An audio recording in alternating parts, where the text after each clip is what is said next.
Computer.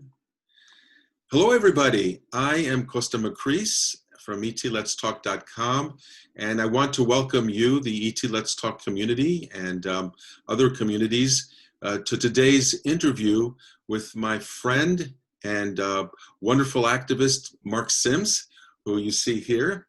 Hi, everyone. Hello. Hello, everybody. We're happy to have Mark today because this is an auspicious week, that being the week of the Harmonic Convergence 2020. Mark is a founder of that and has brought it forth, and it's going on as we speak. So I, of course, am going to be urging people to join in all during the week.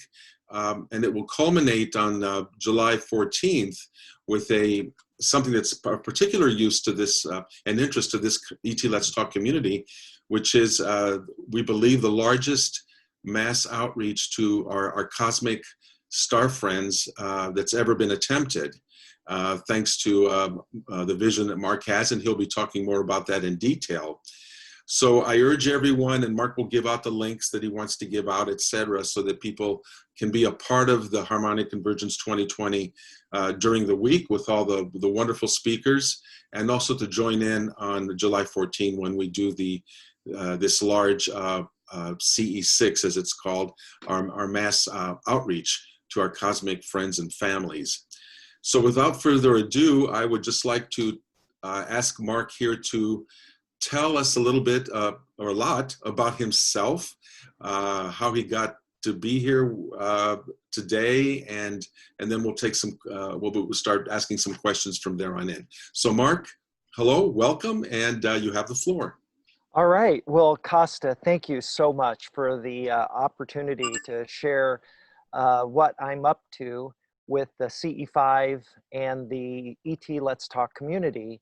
I, as you know, have been involved with the CE5 movement since 2012 when I had my own experience. I went to my first CE5 retreat with Dr. Greer back in 2012 in Borrego Springs.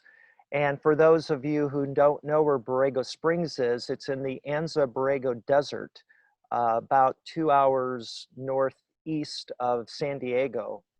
Now, I grew up in the Midwest. I had never been to Borrego Springs, but I learned about Dr. Greer in early 2012 watching the Disclosure Project. I'm going to assume you've all are familiar with Dr. Greer and the Disclosure Project, but when I happened to come across that video, I became very curious about what Greer was doing and about himself, and read his 3 books as a consequence, and was so interested in what he was doing that I decided to sign up for one of his CE5 ambassador trainings that was taking place in November of 2012.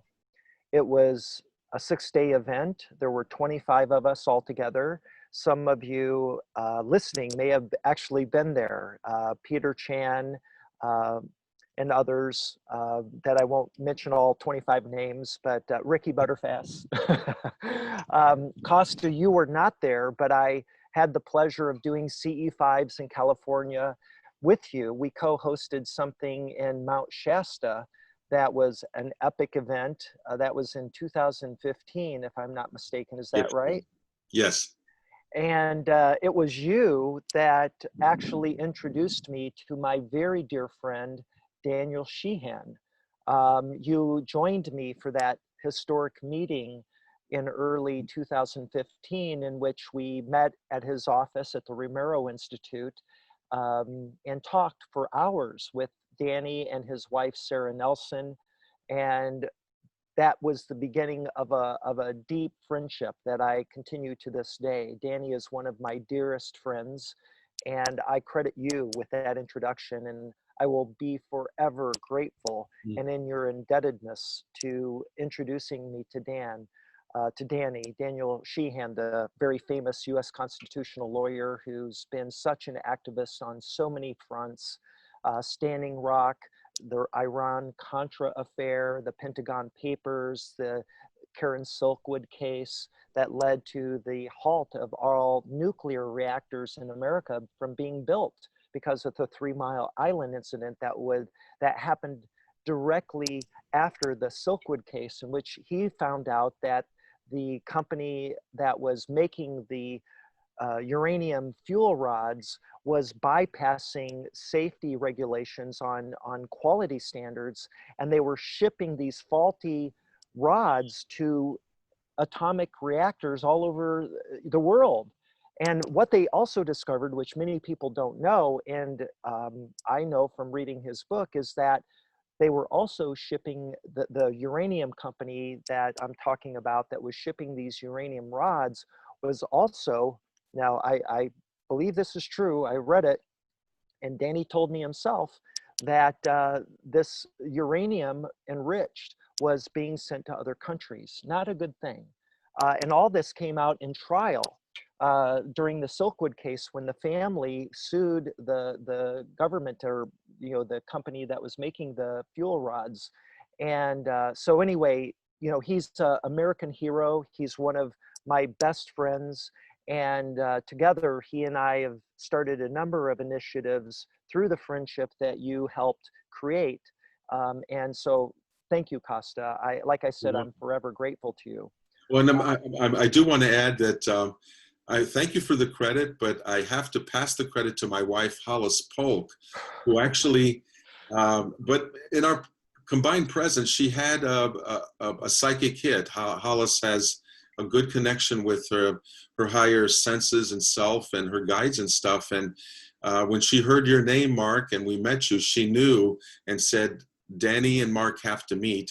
And I took the action item and made the meeting happen. So it was a team effort, but it was impulsed by Hollis. And I am so glad that that's how it happened. And I was just sitting in the room there and watching you and Danny having a meeting of the minds, just jabbering like you'd known each other as best friends for forever, was really a joyful thing. And to see it continuing now and your work continuing together is really a beautiful thing. So yeah, thank you. Well, it was love at first sight between me and Daniel and his wife, Sarah, who I love dearly, as almost like a mother figure. And him as a father figure. They've been such amazing role models to me and other people close to me. And I moved to California in part. I wouldn't go so far as to say because of Danny and Sarah, but it certainly made the move from Michigan to California back in 2017 much, much easier, because Danny just lives a few hours north of here in Santa Cruz. I live in Ojai, where we're doing the live broadcast and the whole production for the Harmonic Convergence 2020 event. So, I'm sure your people watching are curious to know about my story that don't know. I'll be very brief. If you want to know the dirty details, or I shouldn't say dirty details, but the intricate details of the backstory, and then the meeting of an ET back in 2012 named Tejbar. I had a face-to-face contact experience as a consequence of being in Borrego Springs and seeing a ship materialize above our group. And I always like to show this picture. So I'm going to really quickly share my screen with you so that you can see this rendering I did of the ship, which immediately was recognizable as a geodesic ellipsoid. My background being in computer science, and more specifically in computer graphics, I had actually rendered in college a geodesic sphere. This was very similar. It was an elongated geodesic ellipsoid is what we call it. And it was very clear what I was looking at. The geodesic dome or sphere, as many people know, was the invention, and the design was ultimately done by a man named Buckminster Fuller, one of the great philosophers and artists and engineers of our time. And I just love the fact that what I saw ended up being the first UFO or object I saw, and that we seem to have summoned this in successfully using the CE5 protocol that we had been practicing for 5 days with a group of 25 of us.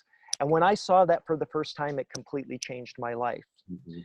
Now, that led hours later in the privacy of my hotel room into a face-to-face contact experience. And again, that was initiated by a meditation, a CE5 meditation that I was doing alone.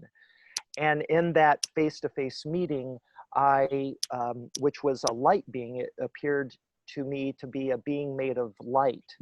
It was scintillating, it was humanoid. It certainly wasn't human by any means, but it was very slight in stature, about 5'10", 5'11", and it had an oddly shaped head, but not like one of the gray heads with the almond eyes. This was more of a human head, but the top of the head had a odd slope or crust to it that I go into great detail. But after giving it a greeting, he walked over and then proceeded to merge, literally merge with my body. And we were then in what he called a state of communion and remained in that state for 13 days. And I am just now wrapping up my book, and I'll be launching it in the next few days. So people can go to my website, marksims.com, and on there they can actually download a free copy, a PDF of the introduction and the first 2 chapters of that book. And soon you'll be able to pre-order it just in a number of days. So your readers can learn more about the, nitty-gritty details about that experience and what happened after that merging of his celestial body with my physical body, and what happened in the days following that merger. So anyway, what I'd like to then talk about next is how did I come about the harmonic convergence idea. It was in 2015, this was now 3 years after my experience, that I had been practicing a daily meditation, which I still practice, in which I sit for 21 minutes, 20 to 21 minutes in silent meditation, and then I go into quiet contemplation. I sing a note called The Hue. It's a song to the Creator, and I give thanks as I'm singing this. It's my way of waking up and just being grateful, and have that breathing exercise is very beneficial to the body. It energizes me, and it starts my day always on a good foot. So I enjoy the feeling of doing it. And once in a while, after I do the meditation and I fall into this state of consciousness that I call contemplation, it's a quiet space within me in which I just listen. I just close my eyes and remain silent and just pay attention to any thoughts or other communication that comes to me. And once in a while, I'm given messages in the form of telepathic messages, sometimes what you would call a download. And usually when I am given a download, I'm given a heads up by Tejbar himself. He'll communicate with me in this telepathic dialogue. He'll say, Mark, you're about to get a download, or prepare yourself for a download. And it was on the morning of May 25th, 2015, that I was meditating that morning. And instead of getting a download, I was given a vision. And this was a vision that I had received 8 days earlier. So on the 17th of May, I'd had this very same vision, but this time I took it as a serious kind of calling or mandate. I was being asked something of me. And so I sat there as I'm watching this vision as if it's a movie playing on the inside of my eyelids, and I'm watching it. And what comes out of this vision is an understanding that I'm to organize an event in the year 2020 from July 5th to July 14th to organize a global meditation for world peace. Now, I am a businessman. I, at this time, had been, I had started my 3rd company. My first company was Netrex, internet security company that I started in '92 that became wildly successful. I sold that in '99. I then started my 2nd business, Nanorex, in 2004, and I shut that business down in 2005. 2009 after a very successful run. And then finally in 2014, I started Vortrex in an attempt to make a positive difference in the world through technology, through renewable energy technology and regenerative energy technologies. So it was at that time that I, discovered that, after my vision, that I began doing research on how to organize a global meditation for world peace. I had successfully started 3 businesses to this point. I had a lot of confidence in my ability to organize and collaborate with people in a way to bring success to a goal, to a business goal. And so I kind of use that business sense and experience to try to figure out how does one go about organizing a global meditation for world peace. And I had no previous experience. In fact, I had no knowledge that it had been done before. And so I began doing research on the internet to see, how would I go about doing this if it had been done before. And to my great surprise, I learned about the Harmonic Convergence of 1987. And this was organized by a man named Jose Arguelles and his wife, Lloydine. And Lloydine and Jose, along with support from some prominent friends and supporters, including a man that I just met last week, Willard Vanden Bogart, who's an amazing human being, an American who now lives in Thailand, in Bangkok. And he and I have been talking a lot. He just came out with a book called Alien Child, in which he tells his own story of having met an extraterrestrial when he was 12 years old. And he was born in 1940, so he's now 80 years old. And so at the age of 12, he had this merging with a energetic ET. And this ET has guided him through his life and eventually led him to meet Jose Arguelles. And he was instrumental in helping Jose organize the Harmonic Convergence, surprisingly enough. I just learned this last week from Willard himself. We've been speaking and communicating, and he's an amazing, sweet man who is actually going to be featured on the 11th of July on a special program we're doing on the evening of July 11th. So anyway, my point here is that Jose, like me, had a vision when he was visiting one of the temples, one of the pyramids in Mexico.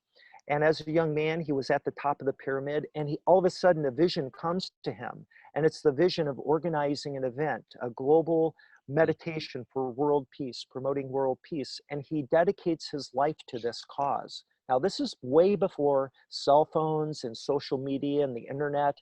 And so he spent many, many years organizing this event, which ultimately involved many millions of people from all over the world at these sacred sites like Giza, like Peru. I met a woman here in Ojai, or actually in Los Angeles in February, who led a group of 300 people who met at Machu Picchu in Peru, and she led the Harmonic Convergence gathering there, and she said it was just incredible. So, so I knew from reading about Jose that he had had a experience like my own, and had similarly felt called by some divine presence that compelled him to dedicate his life to this purpose. And you can learn a lot about him. I speak about him in the mini documentary. We created a 2-part mini doc that we premiered before the Harmonic Convergence began, and people can see that if they go to thc2020.org. There are links there to watch those 2-part videos. And you'll hear all about that rich history that involved Jose and his wife, Lloydine. And so I really consider myself standing on the shoulders of giants like Jose and Lloydine to organize this Harmonic Convergence as well. Well, in that research, what I also discovered is that coincident with the 2-day event in August of or I'm sorry, 1987, this was August 16th and 17th, was a major alignment of the planets. So on a whim, I decided to do my own research with the internet tools available and quickly discovered that there was a major alignment of the planets in 2020. And I again took this as a confirmation that there was something really significant that was going to happen in 2020 that would require this gathering of people from around the world to meditate for world peace. So that's the origin behind this. And so I've been at work at this since 2015, trying to put together the plan. It's not a business plan, although there's many elements of the plan that I put together that are business-like, but because it was a spiritual calling, I've had to really be guided. I've really counted on the guidance of Tejbar and others that have come to me that have given me the roadmap or the direction and informed this rolling out of the Harmonic Convergence 2020 event. That is quite the story, and thank you for filling in all of that detail. I like to say that every one of us has a story who's in this business of contact with our cosmic families. Something that brings us to where we are, and yours is very compelling. And what I like about it is also has a spiritual component to it. It's not just another sighting of an amazing starship like you shared here with us, or seeing lights in the sky, but really the message of world peace and world unity, which is integrated with this, makes it even more powerful and profound for our times. Can you speak a little bit to, you call yourself a spiritual scientist, and That's you've right. spoken about both of those sides of yourself, the scientific and the spiritual part. Right. Can you describe for the community what, like from the heart, what you really want to come out of this 10-day event of the Harmonic Convergence this time around, on a higher turn of the spiral from the 1987 one that started this all? Well, first and foremost, the goal of the Harmonic Convergence is to show that we're not alone. The CE6, which is a new classification that we are proposing to the community at large, is one that follows on the the footprints. I think there's a term I'm not coming up with on the the tail of people like Stephen Greer, who came up with the CE5 protocol, human initiated contact. We're proposing a new classification, the CE6, that is defined as global initiated contact with extraterrestrials. And the reason why it's so important is because we all know, those in the CE5 community, that they're here. We've seen them. We get out in the field at night and we do our meditation, the one taught to us by Greer, and we've, that's evolved. We've taken it and we've used it in our own way. I certainly have, and I know Kosta, you have as well. And we go on to teach others this practice, and we see with our own eyes and we feel that presence of our star family, our star friends that are here in union with us, in unity. And it's almost like a celebration. When it happens, we are so excited. We know, because we know we're not alone. We're not, we come from a tradition that was established, I believe, by institutional religions to believe that, the center of the universe is Earth, which is preposterous, right? And with that idea comes a philosophy that we are that God only made us.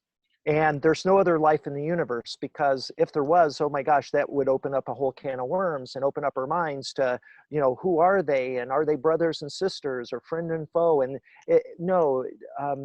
clearly there's a problem with this closed-minded thinking that comes from a rich history of tradition from our religious institutions and the dogma in which they have created to control large groups of people through, the dogma of religion, whether it be guilt or sin, the things that make us feel like we were born with some kind of flaw, you know, that we were born with sin and somebody had to kill themselves or give, you know, sacrifice their body and life because of my sin. I didn't do anything wrong. So, you know, that all this is related to a serious problem in our world today, in which there are many people who are imprisoned in a mind that's imprisoned by this dogma, and they just cannot get you know, open or accept the possibility that there's life elsewhere and all that implies. Because what it would imply, especially if they're visiting us, is they're much more advanced than we are. But, you know, with the dogma of religion, we are the top of we are the apex of God's creation.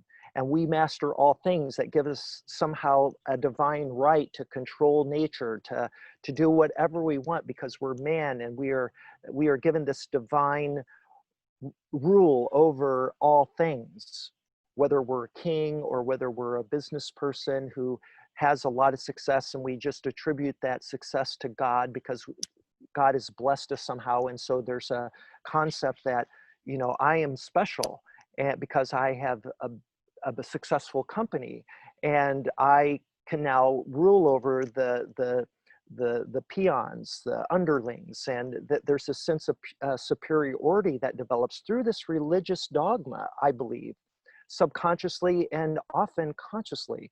We have to bust out of this prison and bring the truth to the people that they're right here and they always have been.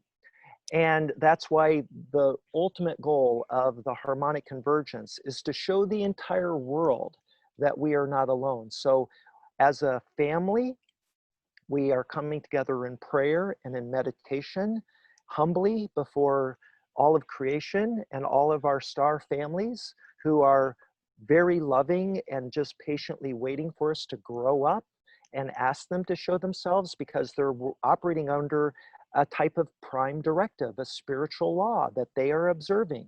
Do not freak out the little first graders on earth that are growing. We need to allow them to evolve in their own way, because we honor that beauty of nature growing and the human being evolving from simpler life forms until it reaches the moment that it's self-aware, and then that it's not just alone, but one with the universe.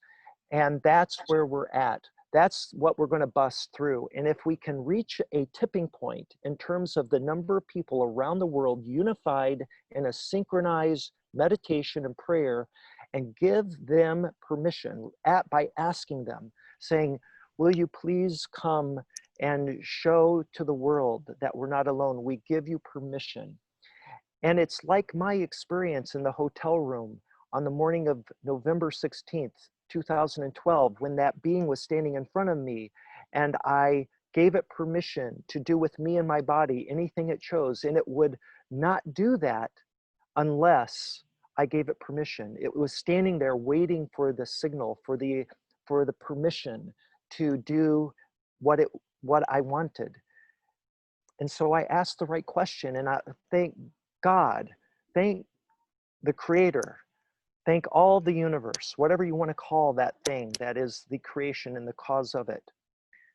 Thank that thing that I had the courage to sit still and let what happened happen to me.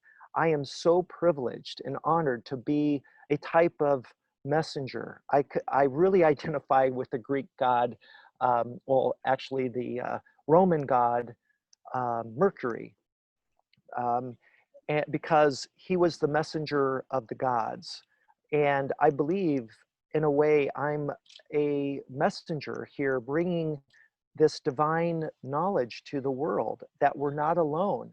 And there's nothing special about me. I'm just the messenger.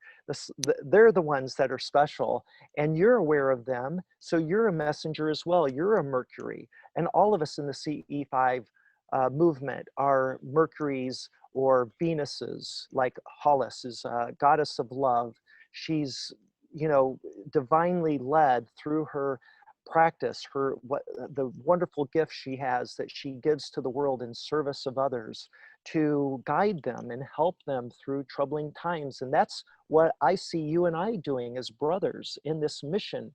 And I see the CE5 movement as a peace movement. This is a peace movement at its foundation. And that's what I love about the CE5 movement and the communities out there. And I belong to every CE5 group that I can join. It's hard to keep up now. There's so many of us. I Yes. think Yeah. there's tens of thousands of members around the world now. And when you and I first met, this was back in 2014 when you and I first were introduced Yes. to each That's other. right. There weren't that many groups on Facebook, CE5 groups, but now there's dozens, if not hundreds. As a matter of fact, in my own genesis of this path that has led me here to doing this contact to the C5 world, in 2010, I had my own contact with Star People, and they asked me at that time to create as many ET contact teams as possible in as many places as possible, as quickly as possible, because that would give them permission. To your point, talking about giving permission, that would give them permission by us creating our groups and asking to appear in many more places where even more humans would see them, thereby giving them, the Star People, even more permission to appear in more places. And they called this a virtuous circle, because it was an organic growth. And so from 2010, the Global CE5 initiative that I founded started that way. And to your point, again, there were no groups on social media devoted to this. But by the time you and I met, Mark, in 2014, a few years later, our community had been doing these monthly contacts and growing along the way. So I was able to or you were able to join in, and both of us hit the ground running because the foundation had been set with the global CE5 community. And like you say, look where we are right now. Right. We've grown to 50,000 and more people in more than 100 countries. And thanks to the Harmonic Convergence right now, and I'll ask you to speak a little bit to this, we'll have the opportunity on Tuesday, July 14, to make the biggest outreach yet. And we want to keep outdoing ourselves, so this can be can go towards that goal of doing even more, wider, more fervent connection. So yes, please talk about a little bit more in detail, if you will, the daily connection that you're shepherding twice a day that will culminate with the July 14. Yeah. So we have a program of 10 days. I'm going to share with you a couple of things here on the screen share. I need to go back here and do this. So if your viewers go to thc2020.org or .com, it doesn't matter, you're going to see on the home page, on the landing page, the 10-day program. And these are the 10 days now that I'm sharing. Hopefully everyone can see that. And each day has a title or a theme. So today is the leadership of love. And I just did a program live with the hosts, which are Patrick Cronfley and Beta Bird Mountain. The three of us sat in the studio and we began talking about what is leadership of love and how do we use love in a positive way to move forward and promote unity and give examples of how we do that while still honoring the reality that we live in that's chaotic and turbulent, and there doesn't seem to be much love right now in the world. Actually, I see love happening in spades all over the world, and I think that's one of the great benefits of this pandemic of COVID-19. is it's given people an opportunity to reflect on what's really important in their lives, you know, stopping the rat race and so on, and opening their eyes to all sorts of issues that are controversial. But this is the 10-day program. And in preparing for this, I wanted to, uh, you know, announce ourselves to our star families to be as proactive as possible. And you and I both have a very dear friend and a man who's a part of our community named Jimmy Blanchette. He's a prolific poster on the CE5 groups of videos he's been taking for years. I myself have meditated with him here in Rose Valley, not far from Ojai. He's actually come to meditate with me here in Ojai. So he and I have meditated a number of times. And in fact, we meditated in 2016, I'm sorry, 2017, on the day out of time, July 25th in 2017. And on my YouTube channel, there's a video of us, of the ships that showed up that Jimmy recorded. Well, people in the community know that Jimmy, who is just a brilliant engineer, he has a background in radio engineering. Let me just do something here. I'm going to, let's see. I'm going to switch the screen share to a message that he and I co-developed. And using his TARP telescope, he created this message and broadcast it. And so I'm going to read this message to everyone. The Harmonic Convergence 2020. Now, this was sent out for the very first time on July 1st, this month, the first day of this month, when something remarkable happened, and that was that the moon entered Libra. Libra is a constellation of 5 stars, 4 of them making almost a perfect box, and the 5th star is outside of that box. And the moon, during the early morning of July 1st, moved into Libra. And what's significant about that regarding the harmonic convergence is that Libra is the 7th house in astrology. And we all know the song, The Age of Aquarius. And the first 2 lines go like this. When the moon is in the 7th house and Jupiter aligns with Mars. So that's a prophetic song, sung by the 5th dimension, no less, right? In the 1970s. And that became a, you know, a iconic piece of music that everybody grew up with, in our generation at least.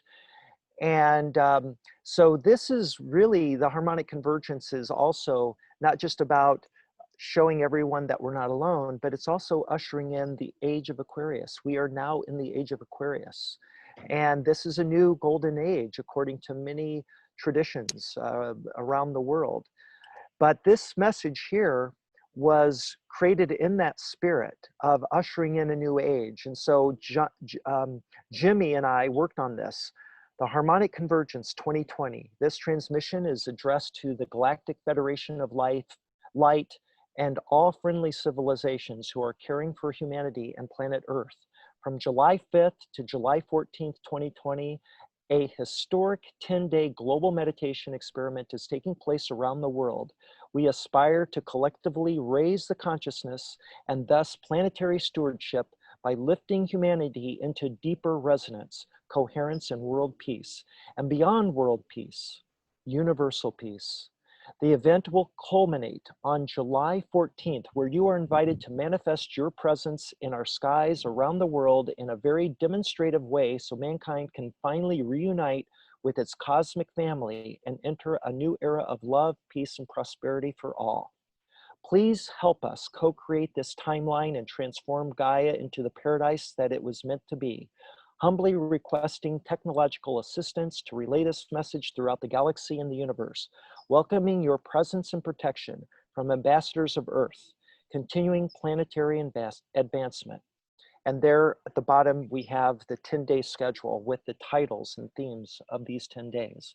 So I want to show you something remarkable. So there's a special kind of radio telescope that can broadcast a message on the radio wavelength, the spectrum, that it's like a laser beam. It's like a laser cannon. And he has one of these in his backyard. This is Jimmy Blanchett I'm talking about. And he's been using it for years to send messages to our ET friends so that they will meet him at a certain place and time so he can film them. And he's been sharing his amazing footage with our CE groups, you know, around the world. So this is the message, and what he did on July 1st, and that he's been doing it ever since. He's been broadcasting this message daily, and he will continue to broadcast it throughout the Harmonic Convergence 2020 event every day. So here is hold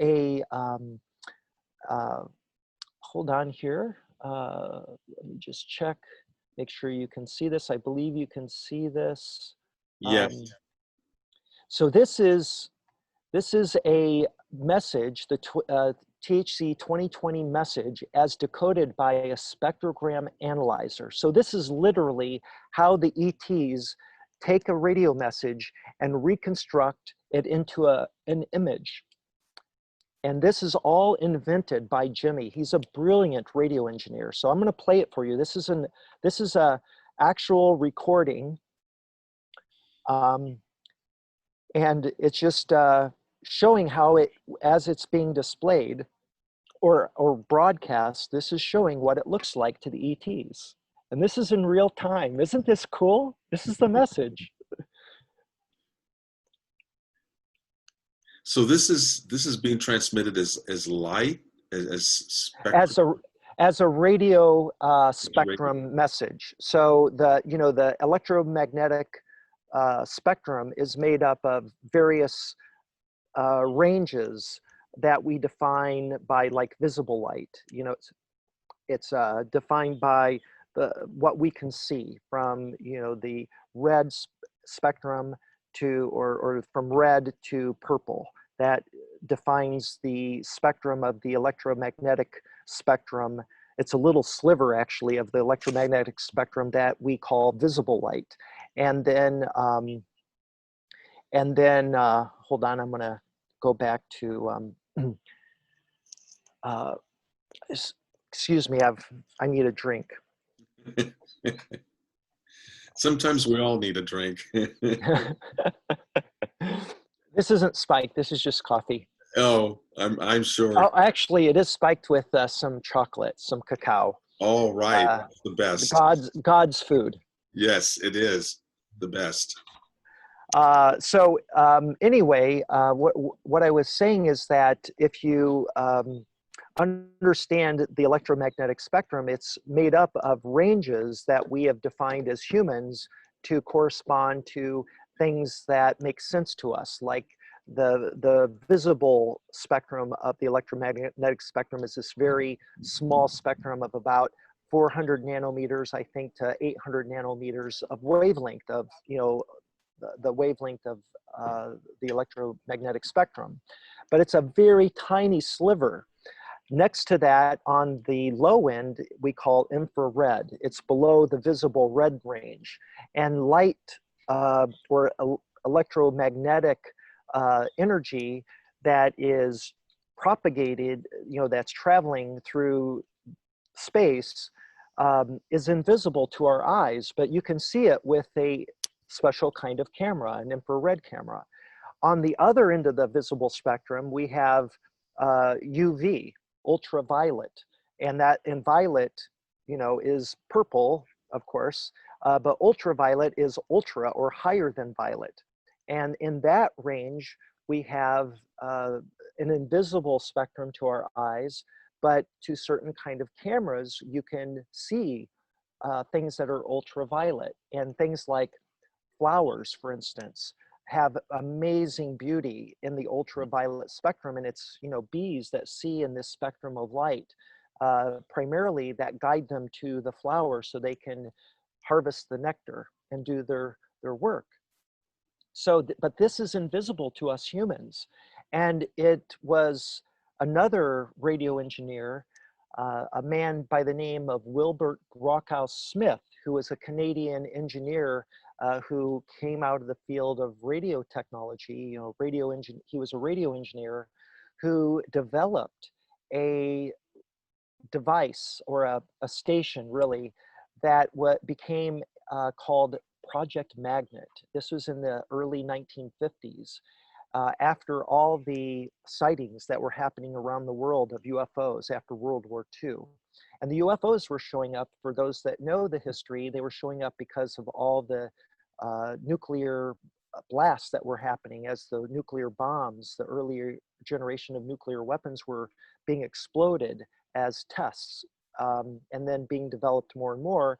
And UFOs were showing up because, as we've learned, if for those of us that have read the books and done the research, that when an atomic bomb is detonated, it doesn't just impact space-time in the local region in which it's detonated.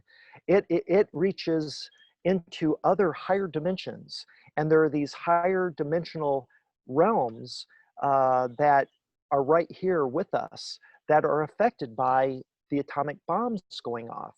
And so that got the attention very quickly of extraterrestrials in our neighborhood who were coming to see what the heck's going on.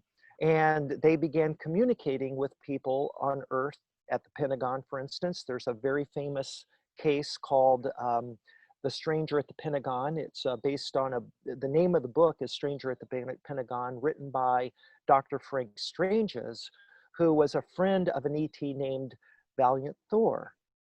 Valiant Thor was a Venusian who came to Earth, landed outside of Washington, D.C. It was all prearranged. The Pentagon arranged him to be picked up, brought to the Pentagon. He met with President Eisenhower and Vice President Nixon and the generals, the chiefs of staff at the Pentagon at the time. And he was warning them, saying, hey, you've got to be careful about nuclear weapons. You're affecting other dimensions that you're not aware of. And there's a real existential threat to yourselves because this is getting out of hand. You and Russia are in this arms game, this arms race, and this, is leading to no good. And so, this story is now later told in a movie form by Craig Campobasso, who is a dear friend of both of ours. He's a true brother, and he made a movie called Stranger at the Pentagon that you can Google and you can watch it. And he is now trying to raise money to do a full feature film, a major sci-fi film, although it's not sci-fi as it turns out. It's a real story that happened back in the 1950s, in which Valiant Thor spent 3 years at the Pentagon and was negotiating and trying to educate the generals and the other policymakers of the United States about, the problems of proliferation of nuclear weapons. And eventually he left, and, unfortunate for us that whole conversation and the history of Valiant Thor and what was discussed at the Pentagon was not shared with the human family. They felt at the Pentagon that we weren't ready for it. There were lots of concerns about the economic impact that new technologies that were being proposed by Valiant Thor to be given as a gift to Earth, to be used for peaceful purposes. That the feeling was that if technology to heal people was given, that doctors would be out of jobs, the pharmaceutical industry would be unnecessary. And so the Pentagon, the brass, the authorities said, no, thank you, but no, thank you. So go figure. And here we find ourselves in a terrible situation that is a direct result of this lack of foresight and basically denying humanity with these gifts from our star family, from Valiant Thor himself. And this is a true story, and it's hard to believe, and I know there's a lot of people watching right now saying, oh, that's all fiction or science fiction, and it's just not the case. And we're about to learn very shortly that we are indeed not alone, and it will help very rapidly. I'm cautiously optimistic that the result of our July 14th global contact will rapidly result in a righting of the ship, where technologies will be made available to the human family, free energy technology, hopefully, if used responsibly, healing technologies that could eradicate cancers of all kinds. All this stuff is available to us if we would only, you know, wake up, and our governments would take responsibility for this truth and help disclose it. And I believe that process has begun, right? The Navy, back in 2017, releases the films from the Nimitz, you know, about what happened in 2004 off the coast of San Diego, where the Tic Tac UFO was filmed. And they now admit they don't know, it wasn't one of theirs. They don't know where it's coming from. The performance, 31 times the speed of sound. They recorded this thing traveling 31 times the speed of sound. That's not ours, guys. And they'd say that. So there is a disclosure happening, but it has to happen gradually. It's too much of a shock to the collective human consciousness for us We've to. had, over the 10 years we've been doing our global CE5 contact, I believe that disclosure has been happening one by one, 10 by 10, Yeah. as we teach each other, have our own experiences, the way that Jimmy Blanchette has had, and you have had, and so many thousands of others in our networks have had. This is what I've called the people's disclosure, which takes the power back from the authorities that we're sitting there waiting for them to give us the announcement to tell us something that we already know because we've made contact. And it's the biggest movement of its kind right now. And that's why I was excited about the Harmonic Convergence as being an example of the people's disclosure in operation. Because what you're calling for on July 14 is we, the people, taking our power back and uniting with each other to send out this mass call, this communication to our star people. So this is a really rare opportunity, and I hope that it's the first of many, many more. And to that end, Mark, as we're finishing up here, this one final question is, what for the ET Let's Talk community and other communities that are listening here, on July 14, what are your instructions to them? Do they log on to somewhere? Do they use whatever? We're all wanting to get together to do this, so the details of how the logistics of how people can join in, because they're going to be excited about this, and we want to make it easy for them. So what do they do? Make it easy for them. So, Okay, well, we're putting together some information on that. Cutting to the chase, the actual time and moment in which we do contact is relative to where you are on the planet. So it has to happen at a moment. Well, I've been told or instructed that there's a moment when something happens in the sky astrologically that is symbolic and very significant. And it's in honor of what's happening in the sky that this event, global contact, will take place. So that information, that information will be coming forth very shortly. And we'll be broadcasting that both on our programming, on Harmonic Convergence, and the website. And I'm putting together that material. But to the chase, in the United States, speaking of in the US, the moment of contact will take place at 3:33 a.m. Doesn't matter where you are. So when it's, for instance, 3:33 a.m. in California, we're on Pacific time, it will be 6:33 in New York. For them, it will have happened 3 hours earlier. So this is something that's going to happen by time zone, okay? And what's so cool about it is that when you understand what's happening in the sky, this alignment of the planets that's leading to a story told by the moon, and in indigenous cultures around the world, the moon represents the grandmother, the matriarch with all the wisdom. She has a lifetime of wisdom given to her, and the moon represents that. And in astrologies, or in astrology, the moon represents life, because the cycle of the moon is associated with fertilization, you know, the one's menstrual cycle, the 9 months it takes for the baby to gestate, to be born. So, and the planting schedules are in indigenous cultures and in history is based on the moon, with the cycles of the moon. So life is the attribute we associate in astrology to the moon, and every astrological object, every planet has a what we call an attribute, or a property. And one of the properties is called a ray. So the ray of the moon is life. The ray, for instance, of Saturn is death.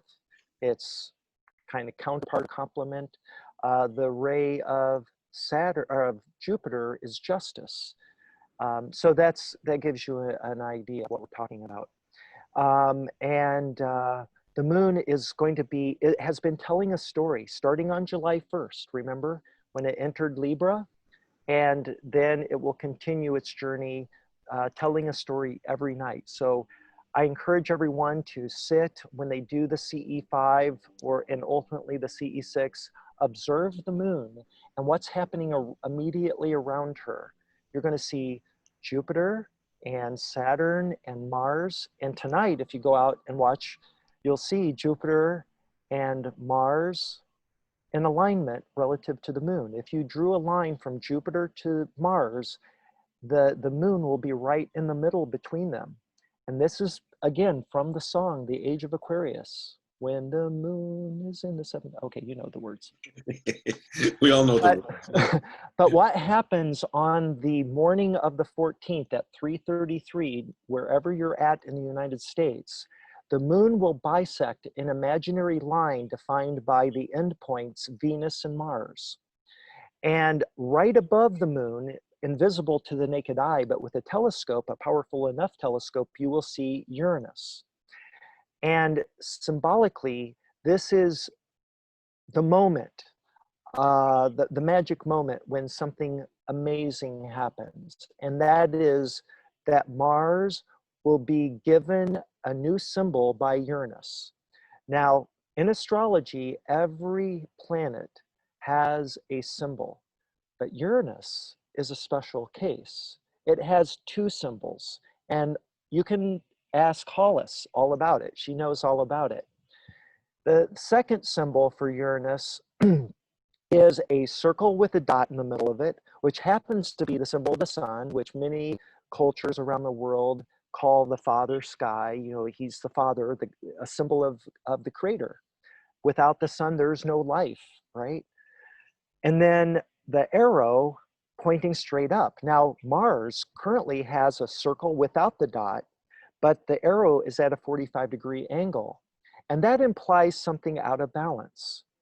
And that indeed, the divine masculine doesn't, you know, the archetype of the divine masculine is something that we as men should be using as a guide, you know, that we should be inspired by, to raise to that standard, the archetype of the divine masculine. But so often we're, you know, full of testosterone and, you know, get angry easily and likely to fight to solve a problem.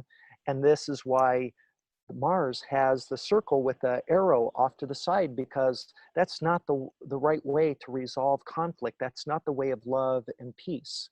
But if you take that arrow and point it straight up where it points north, it is all of a sudden in symmetry with the other symbol that it's complement, and that is the goddess of love, Venus. She's a circle with a cross at the bottom.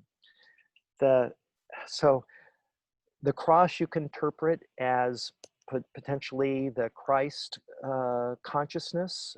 Some people of a religious bent that have a Christian philosophy and identity, they would say they see that symbol immediately and they think of the cross that of Christ, the symbol of the church. Others might interpret that to show, like, if the circle is the top of a tree and the vertical line the trunk and the horizontal line being the earth, the surface of the earth, so it's a tree with the trunk anchored into the earth. And if you take the complement, this symbol of Uranus that currently exists, the second symbol with a circle and a dot with the arrows pointing straight up, that's pointing to the sky. And together they complement one another. There's a balance. There's a synchronicity or a symbiosis created in this symbol. And I believe this will be a new symbol for the world to remind us of the balance of the divine masculine and the divine feminine, and the two being brought together to be something greater than they are independently. And that we intend to suggest to all astrologers that write books that they replace the old symbol of Mars as the god of war and replace it with this new symbol that will be handed off by Uranus to Mars, that will be, and he will be knighted as the new god of love and the counterpart to Venus, the goddess of love. And together they will represent the archetypes of the divine masculine and feminine and guide us in the future to live a life of love. Well, definitely having more balance is something that our planet, humanity, really does need. And it's the only way we're going to survive moving forward is through love. So I'm glad that you lay an emphasis on this love aspect. So I want to urge everyone to go to thc2020.org or .com and follow along with the day-by-day schedule and programming, and tune in to all the wonderful speakers that Mark has assembled, and also to prepare yourselves on a daily basis for the culmination of the July 14 mass contact. And as Mark has said, there will be instructions there on what to do that he's developing right now. So as they say, stay tuned. And so I want to thank Mark as we come to a close here for taking the time out of a very busy week in the schedule to share his thoughts and his information about the Harmonic Convergence 2020 with all of you. I urge all of you to please share this video on social media where you see it, on your email lists, with your friends and coworkers. Get the word out and to participate. This is a participatory event, not just a passive listening thing, because we all have a hand in making this this close encounter with our cosmic families happen. So thanks to Mark again. We will see you and be with you, and hope you have a wonderful culmination to the whole week. Thanks for doing all of this. Thank you, Kosta. Thank you for having me on your program. I'm a big fan of your show, and yeah, I'm grateful. Thank you. Okay, as are we. Take care. Goodbye, everyone. All right, brother. Thank you for joining in. Bye-bye.